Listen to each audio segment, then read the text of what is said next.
Joining us on the college football experience he was here last year. I had to bring him back this year. Color analyst for Akron football and basketball with the Akron Zips. Give it up for Joe Dunn. How you doing, Joe? I appreciate you hopping back on and talking Akron Zip football with us. I appreciate the invitation up here in Northeastern Ohio. Of course, we're excited about the upcoming season and look forward to talking to you here on some college football. Yeah, you know me, I can't wait. I cross off the days in January when the season, I'm ready to go. Sure. I want to jump right in. I'm going to splash. You guys made a splash because I was shocked. And I say that, look, I love the MAC. I have I just love watching MACtion football as much as any conference. And I thought Joe Moorhead was going to be potentially a candidate to be the head coach of the University of Oregon. I know Washington State had lost their head coach, so I thought potentially Washington State. I thought even other schools on the East Coast. I actually, there was rumblings that, hey, maybe he would come to Akron, and I didn't think that was really going to happen because I thought this is too big of a name. No disrespect. Yeah. I just thought, he's probably going to ask for a price, a figure that maybe the school or the, MAC coaches probably don't get. But boom, Joe Moorhead, the head coach of Akron, it happened. What was your first reaction, and what do you think about that hire?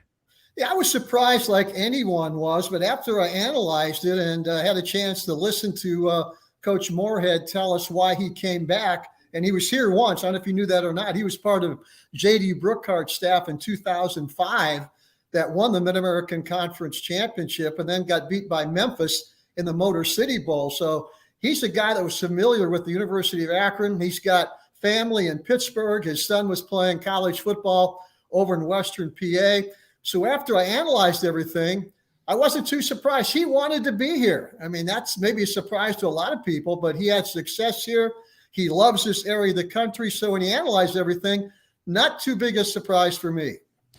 Well, I love that. I honestly, I love it because a lot of times, we've seen it where I think it was Montana State's coach. Now that was FCS. Yeah. Took a coordinating role at University of Texas. And it just, to me, it's like, do you want to be the head coach? Go to these other schools. I love the hire. I can tell you, I'm very excited to watch what he's going to do, to see what he's going to do with the Akron Zips. Now, instantly he comes in, and obviously he's a big name. He was at Mississippi State just a few years ago as a head coach, and I thought was unjustly fired. Yeah. He had 2 seasons, 2 bowl games down there in Starkville. And, I'm doing my homework for this episode, and I'm sitting there saying, this guy went out in the transfer portal and brought in a former 4-star offensive lineman, Anthony Wigan, if I'm pronouncing that correctly, from Penn State in the transfer portal. Daniel George, a former 4-star wide receiver from Penn State. He goes out and gets Alex Adams, a wide receiver from LSU.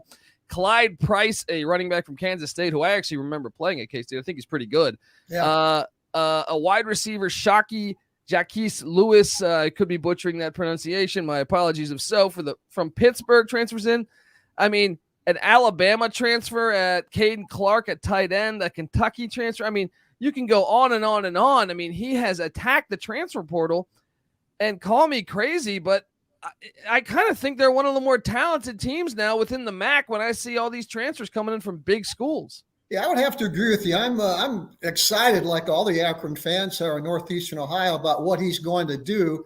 I listened to him at a breakfast maybe about 6 weeks ago, and he told the alumni that were there that he's in here for the long haul. He's not going to come in here in a year or two, turn things around and leave. I think he's here for a good portion of his career.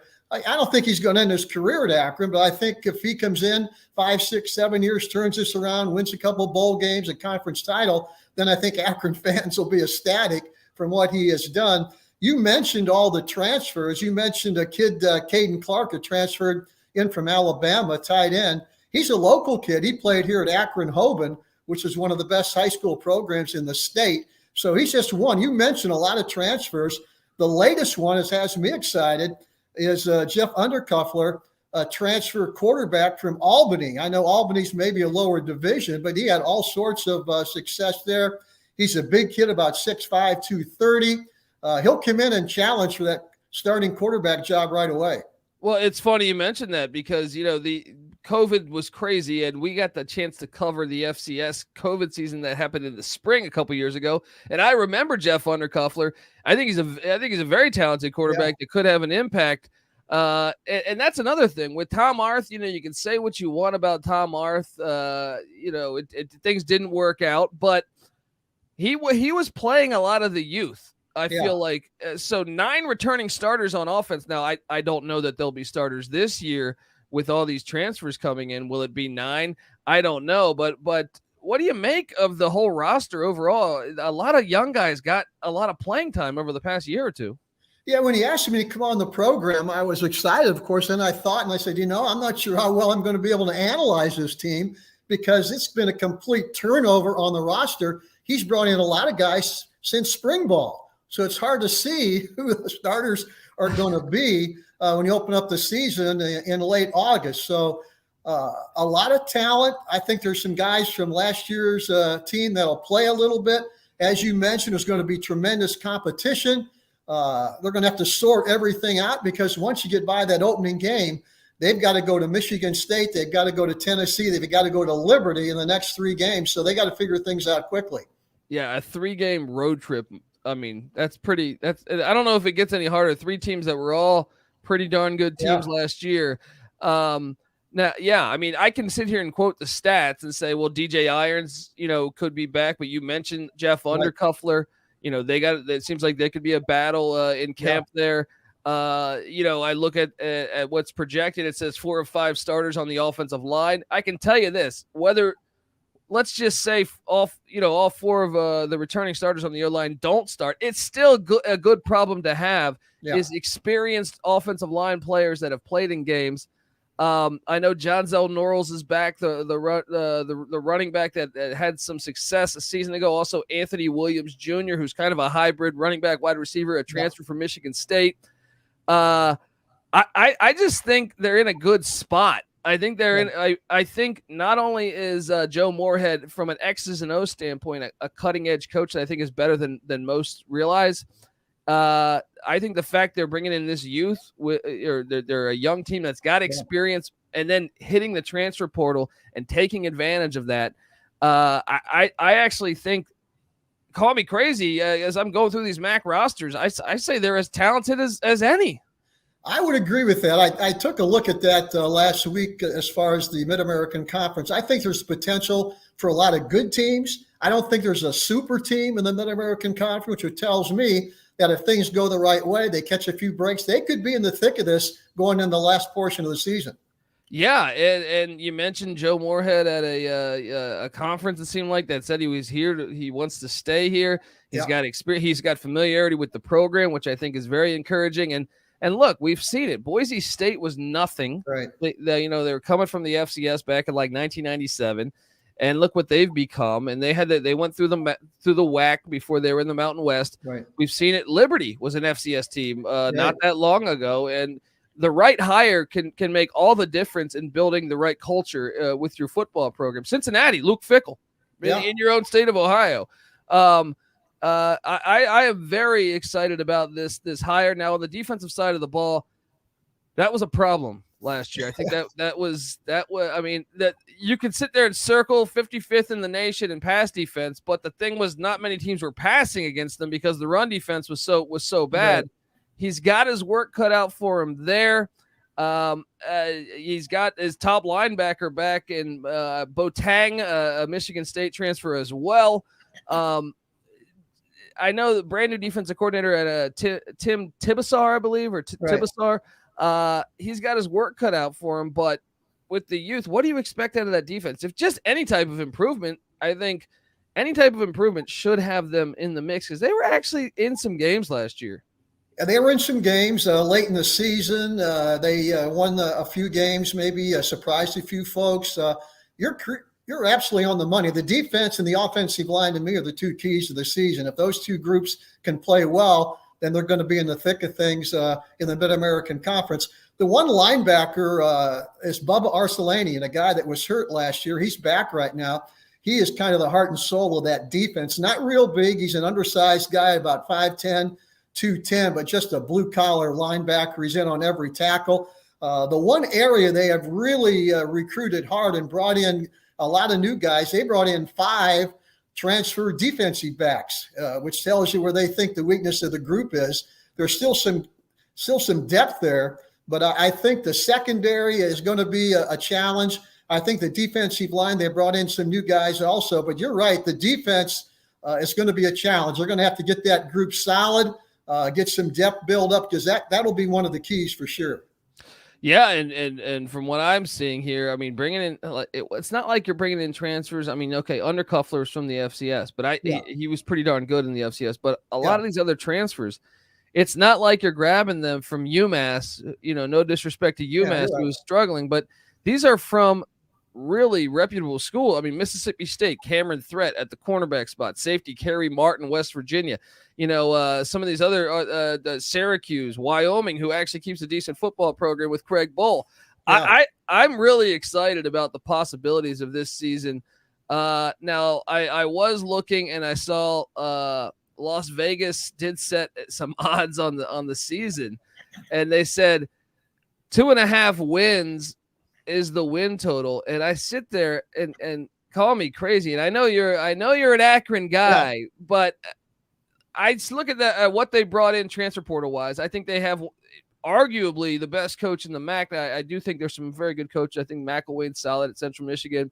Thomas Hammock did a good job at Northern Illinois last year, but I think he's Joe Moorhead's as accomplished as any. And I think he might have an X and O's advantage throughout this conference. I love the over on the projection on 2.5 wins. Am I crazy?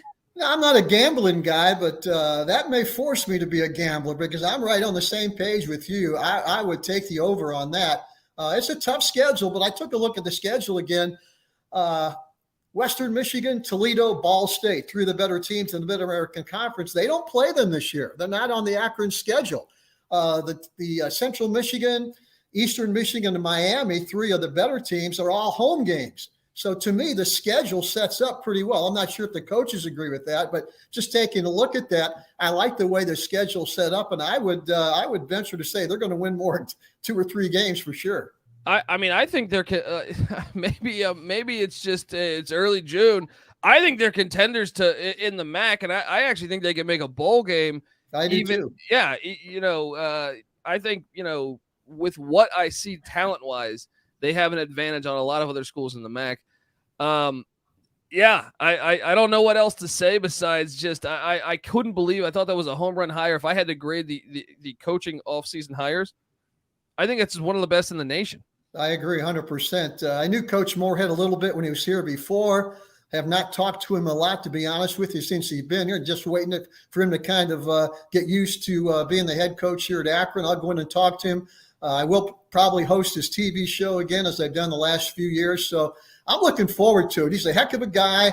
Everywhere he has been, he has won as either a head coach. Of course, he was the coordinator at Penn State.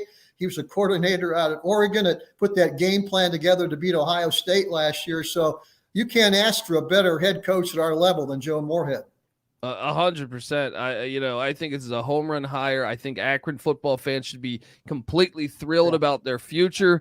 And I just can't wait to catch them in the regular. I only wish they would have played Michigan State or Liberty on the back end of the season, because I do believe building your culture, it's tough in September, year 1, 2 games in or 3 games in.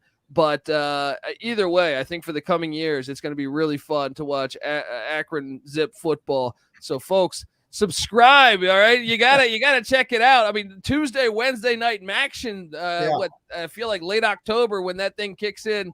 This was Must Watch TV. Joe, I appreciate you so much. Everyone give Joe a follow on Twitter at UA_Joe Dunn. Every year, I appreciate you hopping on. So I'm sure next year I'm going to be trying to bother you mid-June. You're going to be like, this guy's contacting me again. Well, I look forward to it. This is kind of an early dose of college football for me. I'm looking forward to it. Love the sport as much as you do. So appreciate the invitation and have a great college football season. Thank you so much, Joe. Have a wonderful day, and go Zips. There you go. Thanks again. Anytime.